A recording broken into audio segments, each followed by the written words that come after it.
Hey guys, tonight we wander into the warm dawn of a Mayan city, where the air still clings to the cool breath of night, and a faint haze rises from the temple plazas. You stand barefoot on smooth limestone, the stones beneath you holding just enough warmth to remind you the day will be hot, very hot. You can smell wood smoke curling from small clay braziers, mixing with the faintly bitter scent of cacao brewing somewhere nearby. A rooster crows lazily, probably unaware he's competing with the deeper thud of ceremonial drums in the distance. You might imagine life here was all grand rituals and dramatic sacrifices, but no, most mornings begin with far more mundane tasks. And today, for one noble in particular, the agenda isn't war, politics, or harvest blessings. It's teeth filing.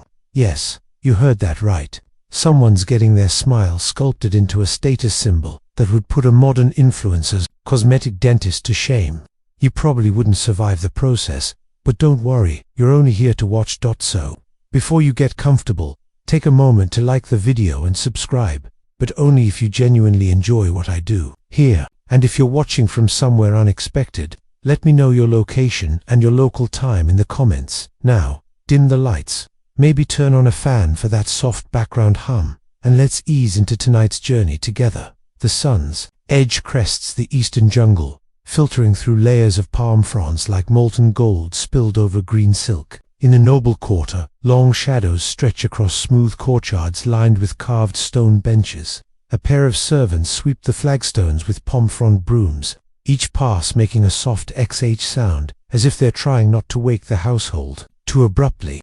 But in truth, the master of the house has been awake for hours. Ritual dictates that the day begin well before sunrise for certain ceremonial preparations. A low whistle drifts on the air from the temple steps, signaling the start of morning offerings. From where you stand, you can see merchants already unfurling woven mats in the plaza, laying out pyramids of maize, chilies, and gourds. A boy with a clay pot of water balanced on his head trots past, his bare feet slapping against the stone, in a rhythm that somehow fits with the far-off drumbeats. Inside the noble's home, things feel different, more contained, quieter. The smell here is richer, crushed copal resin burning slowly, leaving wisps of white smoke that curl upward and vanish against the high beams. On a carved wooden stool sits the noble himself, dressed in a loose cotton garment, so fine it shimmers faintly when he moves. His hair is bound back with a strip of jade-colored cloth, not for fashion, but to keep it out of his face later. Servants bring out trays not of food, but of adornments, bracelets of shell, pendants of greenstone, a cloak with embroidered edges. You'd think they were dressing him for an audience with the king, but no. This is just his morning look for the walk to the artisan's workshop. Mayan nobles didn't exactly believe in casual appearances. The distant call of a conch shell breaks the stillness for a moment. Outside, the light grows stronger, painting the walls with amber. Somewhere beyond the courtyard wall, a pair of dogs bark, their voices deep and lazy, like they know they're only supposed to bark for show this early in the day. And as the noble rises, you notice something. He carries himself with the calm certainty of a man who knows. His smile will soon gleam with both artistry and meaning. Historians still argue whether these elaborate tooth modifications were purely aesthetic, or if they also carried deep spiritual significance. But here, in the quiet hum of the morning, it's clear that for him, they are both. You follow at a careful distance as the noble steps out into the courtyard, the light now strong enough to throw crisp edges on every shadow. The pale limestone walls almost glow, and the carved glyphs along the lintel catch bits of sunlight, as if the building itself is wearing jewelry. There's a faint hum in the ear, the kind you can't quite place. Maybe cicadas, maybe the slow awakening of the city beyond these walls. The noble doesn't rush. Mayan society had a pace all its own, dictated not by the frantic ticking of a clock but by ritual rhythms and natural cues. You trail him past a low table where two women sit grinding maize on matetis, their hands moving in a steady, hypnotic push-pull. The soft scrape of stone on stone mixes with the smell of fresh masa and wood smoke. One of the women looks up, offers a tiny nod, then glances at the noble's mouth just briefly. Everyone knows where he's headed. Out on the main causeway, the day feels more alive. A pair of young scribes sit cross-legged near the base of a stela, their reed brushes flicking dark lines across bark paper codices. A vendor calls out in a voice still thick from sleep, announcing a fresh batch of tamales. wrapped in plantain leaves, two boys dart past with a carved wooden ball, practicing moves they've seen in the sacred ball court. Though their court is just an empty patch of plaza between two doorways, the artisan's workshop isn't far, but the noble walks as though savoring the anticipation. He passes beneath a low archway, where hanging bundles of drying herbs sway gently in the breeze. Peppermint, wild basil, and a few leaves whose names you don't recognize, but whose sharp, resinous scent makes your nose twitch. These aren't for cooking. They'll be part of the tooth-filing ritual, meant to cleanse, numb, or maybe just impress the gods. Historians still argue whether the herbs had any practical effect, or if they were purely symbolic. The workshop is small, dim, and cool compared to the bright plaza.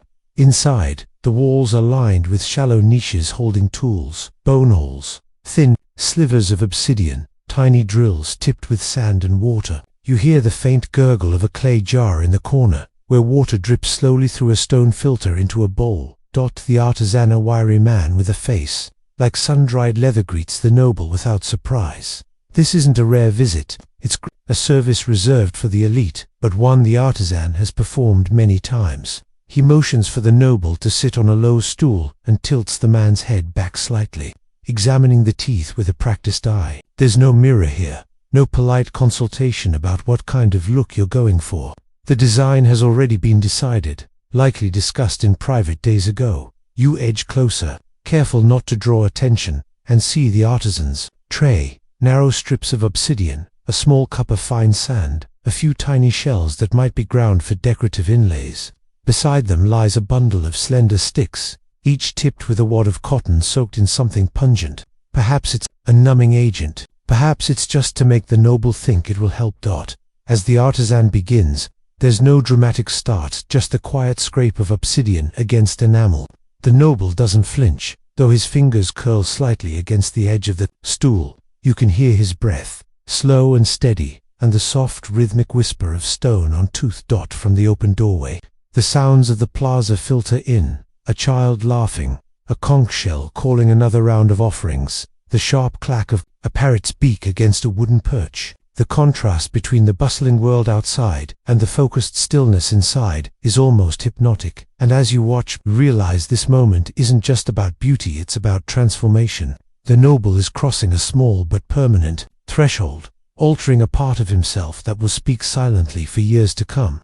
You can't help but wonder, in a world without cameras or social media, how much more deeply must these symbols have resonated. The artisan pauses, not because the work is done, but to let the noble's jaw rest. You notice his hands steady, brown from the sun but calloused in a way that tells you this is not the rough work of building walls or hauling maize. These are precision calluses earned from decades of holding delicate tools. Just so that he dips a small cotton tuft into a shallow clay dish where something greenish swirls. It smells sharp, almost minty, but with an earthy undertone like damp soil after rain. A quick touch of it to the noble's teeth and gums, and the noble exhales slowly, maybe in relief. Historians still argue whether this was an actual numbing agent made from local plants, or a placebo wrapped in ritual. Either way, the noble doesn't complain. You glance around the dim workshop while the artisan prepares the next stage. There's a woven basket in the corner, holding little packets, tied with fiber string. When the artisan catches you looking, he half smiles and explains, in a tone that assumes you're familiar with the practice, that these are offerings. The noble will leave one when the work is complete, not payment exactly, but an act to balance the spiritual ledger. In Mayan belief, altering the body often meant you had to give something in return. Sometimes it was a small carving of the sun, sometimes a bundle of cacao beans, sometimes, vadli enough, a live songbird. The artisan returns to his work, this time taking a finer strip of obsidian, sharp enough to cut a hair if it wanted to. He starts shaping the teeth to the agreed design, a series of shallow notches along the top edges, creating a kind of zigzag pattern. It's not just decorative, at least, not entirely. In some circles, these patterns hinted at the wearer's lineage or allegiance to a particular city-state. Outside, the sun has shifted, and its light now pours in low across the workshop floor, catching every floating dust mote in a golden haze. The noble's eyes half close, as though the monotony of the scraping has become almost meditative. You imagine that, after the first sting of discomfort, There's a strange calm in surrendering to this slow, deliberate transformation. From the street, the smell of roasting cacao drifts in, warm and bittersweet. Someone's grinding the beans, just enough to release that unmistakable aroma, probably preparing a drink for the midday meal. You can picture it, the thick, frothy surface, the clay cup warm in your hands. For a moment, you forget you're here to watch a dental ritual and almost wander toward the smell. But the artisan begins something newer, soft, rhythmic tapping. He's testing each filed tooth with a slender wooden stick to make sure the enamel hasn't splintered too far. You feel a strange tension in your own jaw just watching. If you've ever had ice hit the wrong nerve in your molar, you know the kind of shiver that runs through you. Now imagine that with no anesthesia and no dental insurance. There's one more step today: inlay. The artisan dips his fingers into another small dish, this one holding a pale paste-like mixture, crushed shell and plant resin. With a steady hand, he presses tiny bits of jade into the freshly filed notches, the green stone catching the dim light like drops of forest in shadow. This is the part that will make other nobles stop mid-sentence when they see him smile. The noble doesn't speak, but his posture straightens as if already feeling the weight of his elevated appearance. You wonder how much of beauty, in any culture, is about how it makes you hold yourself afterward. When the artisan steps back, there's no applause, no dramatic reveal, just a quiet nod, an unspoken agreement that the work meets the standard. The noble rises, places his small packet trapped in plant fiber on the offering shelf, and leaves without a word. You follow him out into the bright plaza again, blinking at the sudden glare. Somewhere behind you, the artisan is already wiping his tools and setting them back in their places. Another day, another set of teeth, another piece of history filed quietly into permanence. You trail behind the noble as he moves through the plaza, his newly inlaid teeth hidden for now behind the polite reserve of someone who knows the true unveiling will happen later. Right feast, with the right audience. Around you, the hum of market chatter mixes with the sharper sounds of barter, the clink of obsidian blades being traded, the rustle of woven cloth unfurled for inspection, the low rumble of someone reciting the day's prices for salt.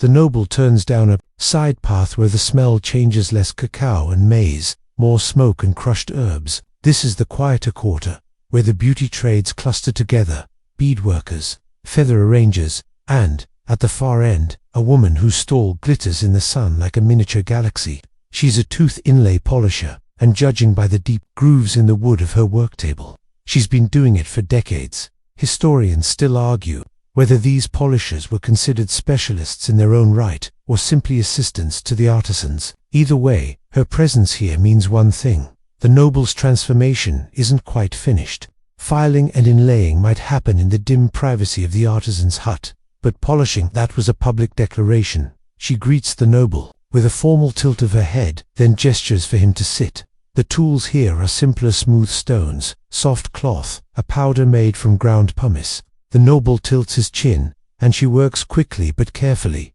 coaxing the jade inlays to catch the light. It's almost hypnotic watching her circular motions, the faint squeak of stone against enamel like the sound of leather being stretched. A boy, probably her apprentice, stands nearby, holding a small ceramic bowl. Every so often, she dips her fingers into it, wetting the stone to keep the polish fine. The water smells faintly of crushed marigold, which you recall was sometimes used to keep bad spirits away, or, depending on which storyteller you ask, to keep the teeth from cracking. In the heat, from where you stand, you can now see the inlays sparkle. They're not gaudy, just a quiet green gleam when the sun hits them right. You imagine a feast later that evening, the noble laughing at some sly remark, and all eyes drawn not to the joke but to the flash of jade.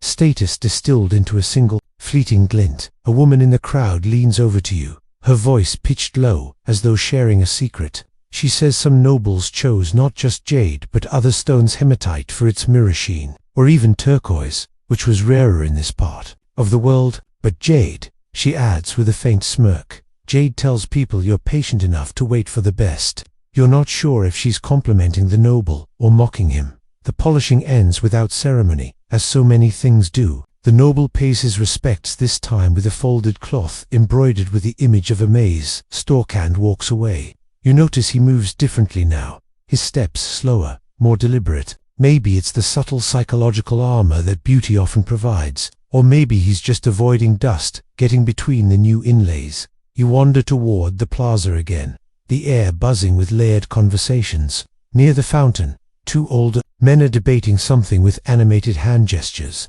You catch fragments, words for truth, ancestors, and ceremony. It sounds like they're arguing about whether the practice of filing and inlaying began as a purely decorative trend or as a form of sacred offering. Their disagreement seems unresolvable, and perhaps that's the point. In a culture where every object, every action could hold layers of meaning, beauty was never just beauty. It was history, belief, politics all filed into place with the patience of an artisan's hand. A child runs past you, chasing a stray chicken, and you follow with your eyes until they disappear between the stalls. Somewhere nearby, a conch shell sounds its deep, trembling note rolling across the marketplace. It's not a summons for war, not today. Probably just a signal that the next round of goods is being brought in from the river. You glance back toward the artisan's hut, now quiet again in the afternoon sun. Inside, a new customer will sit in the same chair, open their mouth, and surrender to the slow scrape of obsidian. And the cycle, part craft, part ritual, will continue, as it has for generations.